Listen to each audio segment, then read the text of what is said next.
नमस्कार बच्चों। आशा आप स्वस्थ होंगे, प्रसन्न होंगे और सुरक्षित होंगे। बच्चों, इससे पहली वीडियो में वर्ण व्यवस्था की पहली वीडियो में मैंने आपको स्वर और व्यंजन के बारे में बताया था। उनका उच्चारण कैसे किया जाता है, कैसे किया जाना चाहिए और क्या मान्य है। तो वहां पर हमने यहाँ तक जाना था कि व्यंजन जो है स्पर्श, अंतस्थ, ऊष्म, 3 प्रकार के ये जो व्यंजन है मिलके कुल इनकी संख्या 33 होती है और 11 स्वर, 44 वर्ण हिंदी भाषा में मान्य है। इनके अलावा श, त्र, ज्ञ और श्र, ये जो है ये 4 संयुक्ताक्षर है। बहुत से लोग इन संयुक्ताक्षरों को भी वर्णमाला में मान लेते हैं और 48 वर्णों की वर्णमाला कहते हैं। परंतु ये संयुक्ताक्षर है, 2 अक्षरों से, वर्णों से मिलकर बने हैं, तो इन्हें हम संयुक्ताक्षर में ही लेंगे। क जमा श, क्ष, त जमा र, त्र, ज्ञ जमा र, ज्ञ और श्र, श जमा र, श्र। तो इस प्रकार से ये 4 संयुक्ताक्षर कहलाते हैं। हिंदी भाषा की विशेषता है कि वो अन्य भाषाओं के शब्दों को आत्मसात कर लेती है। स्वरों में हमने बात की थी स्वर की। जो अंग्रेजी भाषा के शब्दों को जो हमने अपनाया तो उस ध्वनि को भी हमने अपना लिया। और जो डॉक्टर, कॉलेज, हॉल, बॉल, ऐसे जो प्रयोग है वो अंग्रेजी भाषा के शब्दों के लिए ज़्यादातर किए जाते हैं। तो और ध्वनि को भी हमने अपनाया हुआ है। इसी तरह से उर्दू फारसी से भी हिंदी भाषा प्रभावित रही है। तो उर्दू फारसी के शब्दों को भी हमने अपनाया है हिंदी भाषा में। तो उनकी ध्वनियों को भी अपना लिया है जो आगत ध्वनियाँ कहलाती हैं, क्वा, खा, गा, ज, हुआ। तो ये नुक्ता ध्वनियाँ कहलाती हैं। ये भी हिंदी भाषा में अपनाई गई हैं और इनका भी प्रयोग हिंदी भाषा में होता है। उर्दू से हिंदी भाषा हमेशा प्रभावित रही है। उर्दू के बहुत सारे शब्दों का हिंदी में प्रयोग होता है, तो इन ध्वनियों का भी हिंदी में प्रयोग किया जाता है। कुछ और बातें ध्यान रखने योग्य इस प्रकार हैं। कुछ लोग श, त्र, ज्ञ को श, त्र, ज्ञ, श्र को हिंदी वर्णमाला में गिनते, पर ये संयुक्त व्यंजन है, अतः इन्हें वर्णमाला में गिनना उचित नहीं है। अनुस्वार, इसका प्रयोग पंचम वर्ण के स्थान पर होता है। इसका चिन्ह ऊपर बिंदु लगा के प्रदर्शित किया जाता है, जैसे संभव, संचय, गंगा। विसर्ग जो है वो इसका उच्चारण हा के समान होता है। इसका चिन्ह पीछे 2 बिंदु लगा के अतः, प्रातः के रूप में किया जाता है और ये ज्यादातर संस्कृत के शब्दों में इसका प्रयोग होता है। जो शब्द तत्सम शब्द है जो संस्कृत से हिंदी में लिए गए। चंद्र बिंदु, अभी मैंने आपको बताया कि जब किसी स्वर का उच्चारण नासिका और मुख दोनों से किया जाता है तो चंद्र बिंदु लगाया जाता है। यह अनुनासिक कहलाता है, और जैसे हंसना, आंख आदि। लेकिन आजकल आधुनिक पत्रकारिता में सुविधा और स्थान की दृष्टि से चंद्र बिंदु को लगभग हटा दिया गया, लेकिन भाषा की शुद्धता की दृष्टि से चंद्र बिंदु लगाए जाने चाहिए। हिंदी वर्णमाला में 11 स्वर तथा 33 व्यंजन गिनाए जाते हैं, परंतु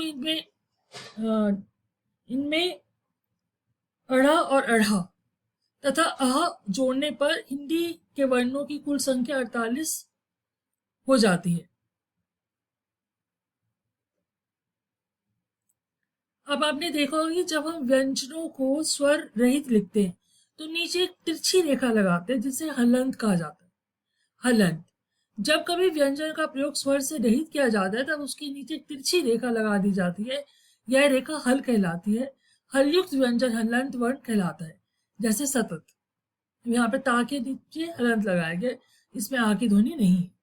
वर्णों के उच्चारण स्थान भी बहुत महत्वपूर्ण होते हैं, क्योंकि उसी के हिसाब से वर्णों का ध्वनि में परिवर्तन आ जाता है। उच्चारण में जो ध्वनि आती है ना उसमें परिवर्तन हो जाता है।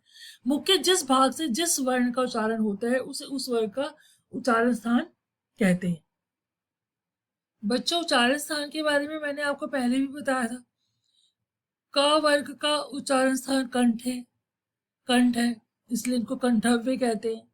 चा का तालु है तो तालव्य कहते हैं। टा वर्ग का मूर्ध है तो मूर्धन्य कहते हैं। ता वर्ग का दंत है तो दंतव्य कहते हैं। पा वर्ग का ओष्ठ है तो ओष्ठ्य कहते हैं। और ये बाकी के श, स, ह, य, र, ल विशिष्ट व्यंजन कहलाते हैं। तो इनमें भी जो क और ख है ना वो कठोर है और ग और घ मृदु है। च और छ कठोर में आ जाते हैं, ज और झ मृदु। तो इस प्रकार से इनके ट ठ कठोर अघोष कहलाते हैं और ट ठ ड ढ मृदु कहलाते हैं। त थ फिर कठोर अघोष कहलाते हैं, द ध मृदु कहलाते हैं। प फ कठोर, ब भ म मृदु। श श स ह य र ल व ये विशिष्ट व्यंजन कहलाते हैं। इनकी भी थोड़ी जानकारी आपको होनी चाहिए। बच्चों ध्यान रखने योग्य बातों में ए और ओ का जो उच्चारण है ना वो मैंने आपको पहले भी बताया था कि दो प्रकार से होता है। इस बात का हमें ध्यान रखना चाहिए कि हिंदी में ए और ओ का प्रयोग दो प्रकार के उच्चारण को व्यक्त करने के लिए होता है। पहले प्रकार का उच्चारण है और दूसरे और आदि में मूल स्वरों की तरह होने लगा है, जबकि दूसरे प्रकार का उच्चारण गवैया, कौवा आदि शब्दों में संघ के अक्षरों के रूप में आज भी सुरक्षित है। दोनों ही प्रकार के उच्चारणों को व्यक्त करने के लिए इन्हीं चिन्हों ए और ओ का प्रयोग किया जाता है। जो मात्राएं हैं इनकी जो वही प्रयोग होती है, प्रयोग किया जाता है और किया जाना चाहिए। गवैया, कौवा आदि संशोधनों की आवश्यकता नहीं है। अन्य उदाहरण है भैया, सैयद, तैयार, कौवा आदि। दक्षिण में अय्यर, नैयर, रामैया आदि व्यक्ति नामों को हिंदी उच्चारण के अनुसार अय्यर, नैयर, रामैया आदि ना लिखा जाए क्योंकि मूल भाषा में इसका उच्चारण भिन्न है। अव्वल, कव्वाल, कव्वाली जैसे शब्द प्रचलित है, इन्हें लेखन में यथावत रखा जाए। संस्कृत के तत्सम शब्द शैया को शैया शैया ना लिखा जाए। ऐसा व्याकरण शास्त्रियों ने सुझाव दिए हैं कि शुद्ध भाषा प्रयोग के लिए हमें इन बातों का ध्यान रखना चाहिए। अनुस्वार और अनुनासिका के बारे में थोड़ा और जान लेते हैं। शुद्ध भाषा प्रयोग के लिए ये जानना जरूरी है। अनुस्वार जो शिरो बिंदु या बिंदी जो ऊपर लगाई जाती है उसे हम अनुस्वार कहते हैं ना। अनुस्वार जो है वो पंचमाक्षरों का प्रयोग आजकल हम अनुस्वार के रूप में करने लगे। सभी पंचमाक्षरों के लिए अनुस्वार लगा दिया जाता है। तो अनुस्वार जो व्यंजन है और अनुनासिकता स्वर का नासकीय विकार है।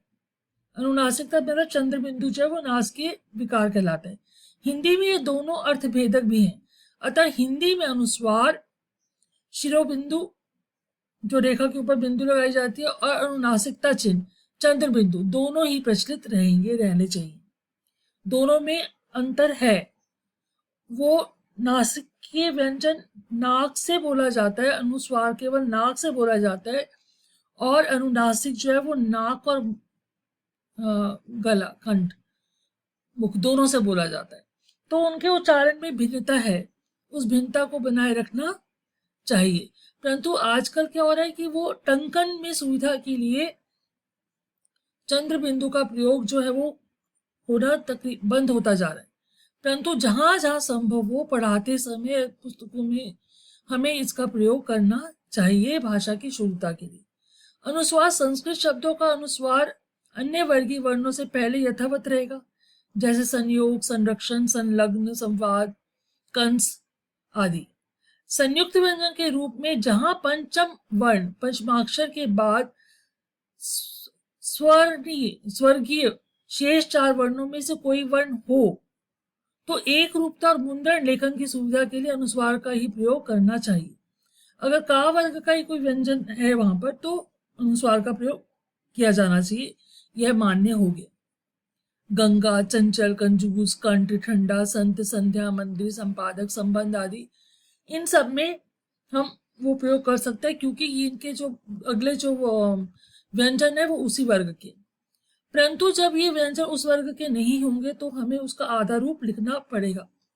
बंधनी में रखे हुए रूप संस्कृत के उदाहरणों से ही मान्य होंगे। हिंदी में बिंदी अनुस्वार का प्रयोग करना ही उचित होगा। हाँ, थोड़ा सा और जान लेते हैं। यदि पंचमाक्षर के बाद किसी अन्य वर्ग का कोई वर्ण आए तो पंचमाक्षर अनुस्वार के रूप में परिवर्तित नहीं होगा, जैसे वांग। परंतु अगर उसी वर्ग का कोई वर्ण आ जाए तो अनुस्वार के रूप में परिवर्तित हो जाएगा, परंतु अगर उस वर्ग का कोई वर्ण नहीं है तो परिवर्तित नहीं होगा। जैसे अन्य, अब अन्य में हम ऊपर बिंदु नहीं, अनुस्वार का बिंदु नहीं लगा सकते, चिन्मय में हम बिंदु नहीं लगा सकते क्योंकि वो जो उसका जो अगला जो वर्ण है ना वो उसके उस वर्ग का नहीं है। उन्मुख आदि में, वांग में, अन्य, चिन्ह में उन्मुख आदि रूप मान्य नहीं है। इनको हम ऐसे नहीं लिख सकते, इनको हमें ऐसे ही लिखना होगा। अन्य आधा ना ही आएगा, चिन्ह में आधा ना लिखना पड़ेगा, उन्मुख में भी हलंत रहित ना लिखना पड़ेगा। आगे देखिए, पंचम वर्ण यदि द्वितीय रूप से दोबारा आए तो पंचम वर्ण अनुस्वार में परिवर्तित नहीं होगा। अब यहाँ पे भी अगर वो दोबारा से प्रयोग होगा, द्वितीय में आएगा तो भी अनुस्वार में परिवर्तित नहीं होगा। उन्हें हम पूरा पूरा लिखेंगे, आधा और पूरा रूप जो पूरा लिखेंगे। अन्न, अब अन्न में हम ऊपर बिंदु नहीं लगा सकते, अनुस्वार नहीं लगा सकते। सम्मेलन में भी हम ऊपर अनुस्वार नहीं लगा सकते, सम्मति में भी हम नहीं लगा सकते, हमें पूरा लिखना होगा। यही हिंदी भाषा का नियम है, इस नियम का हमें पालन करना होगा। इसी प्रकार से पंचमाक्षर के नियम का भी पालन करना होगा। अगर उसी वर्ण का, उसी वर्ग का कोई वर्ण है तो हम अनुस्वार के रूप में उसका प्रयोग करेंगे, वर्ण हमें वह लिखना होगा।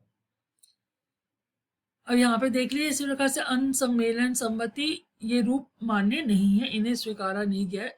इनके लिए हमें अन में हलंत रहित ना और पूरा ना लिखना होगा, सम्मेलन में हलंत रहित माँ और पूरा माँ लिखना होगा। ऐसा ही नियम है, उसका पालन हमें करना होगा, तभी हम शुद्ध भाषा लिख पाएंगे, बोल पाएंगे। अंग्रेजी उर्दू से गृहीत शब्दों में आधे वर्ण या अनुस्वार के भ्रम को दूर करने के लिए नासिक व्यंजन को पूरा लिखना अच्छा रहेगा। जैसे लिमका, तनख्वाह, तिनका, तमका, कमसिन आदि। यहाँ पे इनको हमें पूरा ही लिख लेना चाहिए, इसे मान्य माना गया। अब देखिए आगे, देखिए संस्कृत के कुछ तत्सम शब्दों के अंत में अनुस्वार का प्रयोग माँ का सूचक है। जैसे अहम, अहम माँ है, हलंत तो लगा हुआ, आगे ध्वनि नहीं है। एवं, परम, शिवम, तो ये संस्कृत में ऐसे हलंत लगा के लिखा जाता है। हिंदी में हलंत लगाए या ना लगाए कोई फर्क पड़ता नहीं, दो मान्य है। अनुनासिकता चंद्र बिंदु को कहा जाता है। हिंदी के शब्दों में उचित ढंग से चंद्र बिंदु का प्रयोग अनिवार्य होगा। चंद्र बिंदु का प्रयोग करना है क्योंकि वो नाक और मुख से निकलने वाली ध्वनि है, तो उसको उसी प्रकार से चंद्र बिंदु लगा के प्रदर्शित करना है। अनुनासिकता व्यंजन नहीं है, स्वरों का ध्वनि गुण है। अनुनासिक स्वरों के उच्चारण में नाक से ही हवा निकलती है। जैसे आ, है, माँ, आए, तो यहाँ पे इनको चंद्र बिंदु लगा के हमें प्रदर्शित करना होगा, यही उचित होगा। आजकल हम देख रहे हैं कि टंकन की सुविधा के लिए बहुत सी जगहों पर चंद्र बिंदु के स्थान पर अनुस्वार शिरोबिंदु का प्रयोग होने लगा है। कुछ जगह पे तो इसे मान्य माना गया है, जैसे जो मात्रा वाले शब्द है ना, में, मैं, अब इनमें चंद्र बिंदु लगाने में काफी मुश्किल आती है, इसलिए यहाँ पे अनुस्वार को मान्य मान लिया गया। मगर इसकी ध्वनि तो अनुनासिक ही है, में, मैं, परंतु लगाया यहाँ पे अनुस्वार जा रहा है, तो इसे स्वीकृति दी गई है। परंतु जहां पर चंद्र बिंदु लगाया जा सकता है वहां पे चंद्र बिंदु ही लगाया जाना चाहिए, ध्वनि का ध्यान रखना आवश्यक है।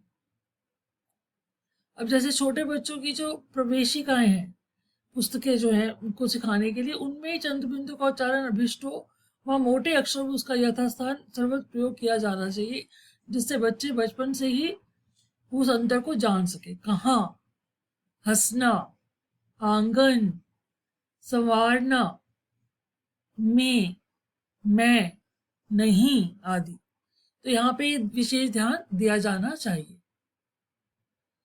बच्चों, मुझे आशा ये जानकारी आपके लिए लाभकारी रहेगी और आप सही प्रकार से हिंदी भाषा के वर्णों का उच्चारण कर पाएंगे और सही तरीके से लिख पाएंगे। कुछ नियमों का आप विशेष प्रकार से, विशेष रूप से ध्यान रखेंगे।